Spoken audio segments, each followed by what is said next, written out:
Prime TV, we seek and find unveil secrets left behind, raw and unrefined. Prime TV के प्यारे दोस्तों, खुश आमदीद। आज की इस वीडियो में हम जानेंगे कि 3 सालों में बनने वाला टाइटैनिक आखिर क्यों अपने पहले ही सफर में बुरी तरह फेल हो गया, आखिर क्यों अपने पहले ही सफर में लोगों की उम्मीदों पर पूरा ना उतर सका। आइए इस वीडियो में जानते हैं।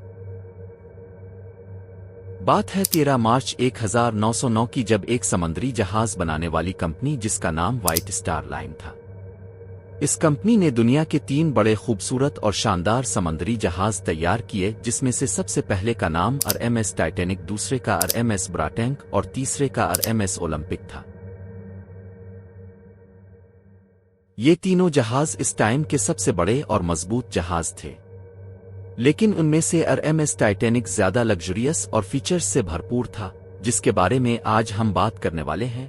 आरएमएस टाइटैनिक की तमीरात साल 1909 में शुरू हुई और ठीक 3 साल की कड़ी मेहनत के बाद साल 1912 में तैयार हुआ। इसको मुकम्मल तौर पर तैयार करने में तकरीबन 15,000 वर्कर्स ने 3 साल तक दिन रात मेहनत की। ये इस टाइम का पहला ऐसा मूविंग ऑब्जेक्ट था जिसको इंसान ने डिजाइन किया, क्योंकि इस दौर में 3D डिजाइनिंग नहीं थी। इसको डिजाइन करने वाले इंसान का नाम थॉमस एंड्रयूज था।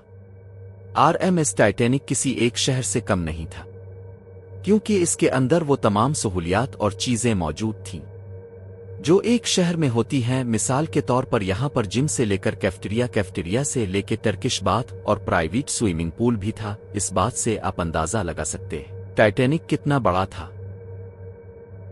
अगर बात करें इसके मुकम्मल खर्चे की, तो ये तकरीबन $7.5 मिलियन में तैयार हुआ, जो कि आज के दौर में 300 मिलियन बनते हैं। टाइटैनिक का दूसरा नाम ख्वाबों का जहाज भी था, क्योंकि लोग इसे ख्वाबों का जहाज समझते थे। टाइटैनिक तैयार होने के ठीक 1 महीने बाद 10 अप्रैल 1912 को अपने पहले सफर के लिए रवाना हुआ, जिसको चलाने वाले 40 साला तजर्बाकार और 62 साला एडवर्ड स्मिथ थे। जब टाइटैनिक अपने पहले सफर के लिए रवाना हुआ तो अटलांटिक ओशन बेहद पुरसुकून था और दूर दूर तक कोई तूफान आने का खदशा भी नहीं था। टाइटैनिक को अपने पहले सफर में साउथहैम्पटन इंग्लैंड से न्यूयॉर्क तक पहुंचना था, जो कि तकरीबन 3,419 मील था। यह सफर 7 दिन पर मुश्तमिल था। इसमें सफर करने के लिए सारे लोग बहुत पुरजोश थे, लेकिन बदकिस्मती से उन्हें मालूम नहीं था कि ये उनकी जिंदगी का आखिरी सफर होगा। व्हाइट स्टार लाइन कंपनी ने टाइटैनिक बनने के बाद बहुत से बड़े बड़े दावे करते हुए कहा कि यह कभी ना डूबने वाला समुद्री जहाज है। इस जहाज को लेकर वो लोग इतने पर यकीन थे कि उन्होंने खुदा को भी चैलेंज कर दिया। टाइटैनिक के पहले सफर से पहले ही उन्होंने लोगों के दिल में यह बात बिठा दी थी कि यह कभी ना डूबने वाला जहाज है, इसको खुदा भी नहीं डुबा सकता। जब टाइटैनिक अपने पहले सफर के लिए रवाना हुआ तो तकरीबन इसके अंदर 2,200 से ज्यादा लोग मौजूद थे, जिसमें से बच्चे, बूढ़े, मर्द, औरतें, जवान और बड़े बड़े मशहूर शख्सियात से लेकर गरीब आदमी भी मौजूद थे, जिसके अंदर 1,317 मुसाफिरों और 917 इंसानों की टीम थी।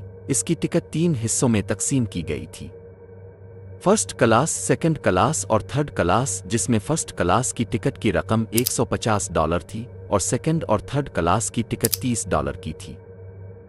फर्स्ट क्लास वाले मुसाफिरों को ज्यादा सहूलियात फराहम की गई, उन सब के लिए अलग अलग टर्किश बाथ थे, लेकिन थर्ड और सेकंड वालों के लिए एक जैसी और कम मियारी चीजें थीं। फर्स्ट क्लास के अंदर तकरीबन 300 मुसाफिर थे। टाइटैनिक के सफर पर रवाना होने के बाद 4 दिन तक सफर मामूल के मुताबिक खुशगवार गुजर रहा था, लेकिन उन 4 दिनों में उन्हें कई वार्निंग दी गई, लेकिन उन्होंने सब वार्निंग इग्नोर की। 5वें दिन की रात 11:30 बजे उन्हें लास्ट वार्निंग दी गई कि इस ओशन में बहुत सारे और बड़े आइसबर्ग हैं, लेकिन उन्होंने सारी वार्निंग्स को इग्नोर करते हुए टाइटैनिक की स्पीड कम नहीं की। इस वक्त टाइटैनिक 40 किलोमीटर पर घंटे की स्पीड से अपनी मंजिल की तरफ बढ़ता जा रहा था। कुछ देर के बाद टाइटैनिक के एक कैप्टन को टाइटैनिक के सामने एक बड़ा आइसबर्ग देखने को मिला, जो कि पानी के 12,000 फुट अंदर तक था। कैप्टन के शोर मचाने के बाद फौरन टाइटैनिक में भाग दौड़ मच गई। ये देखकर कैप्टन ने टाइटैनिक की डायरेक्शन लेफ्ट की तरफ करने को कहा, लेकिन अफसोस इस वक्त तक बहुत देर हो चुकी थी। आइसबर्ग देखने के ठीक 37 सेकंड बाद टाइटैनिक आइसबर्ग से जा टकराया। टकराने के बाद टाइटैनिक के बहुत से पार्ट्स को नुकसान हुआ, जिसकी वजह से इसके अंदर पानी भरना शुरू हो गया।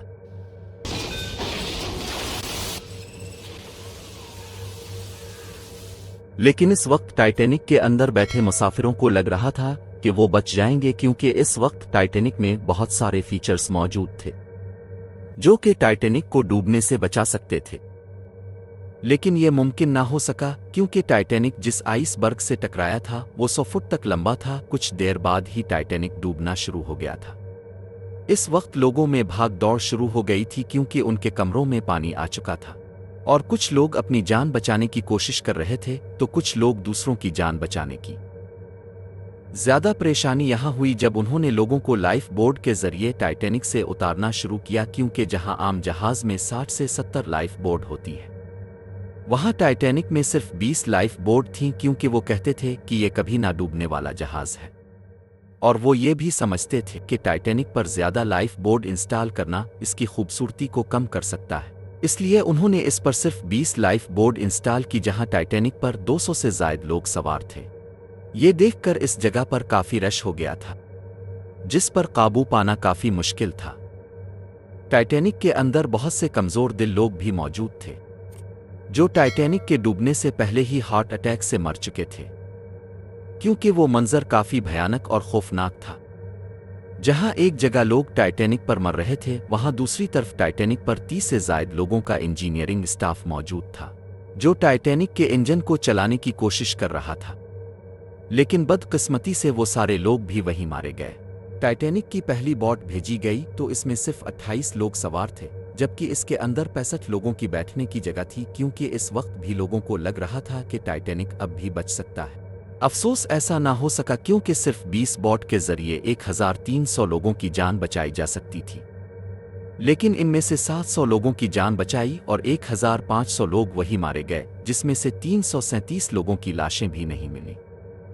इन 700 लोगों में से एक आदमी, जिसका नाम मासाहिबमी होसुमो था, जो कि इकलौता जापान से था, जब ये बचने के बाद अपने मुल्क जापान वापस गया तो जापान के लोगों ने इसे कबूल नहीं किया और उन्होंने इसके खिलाफ बहुत से पेपर भी छापे।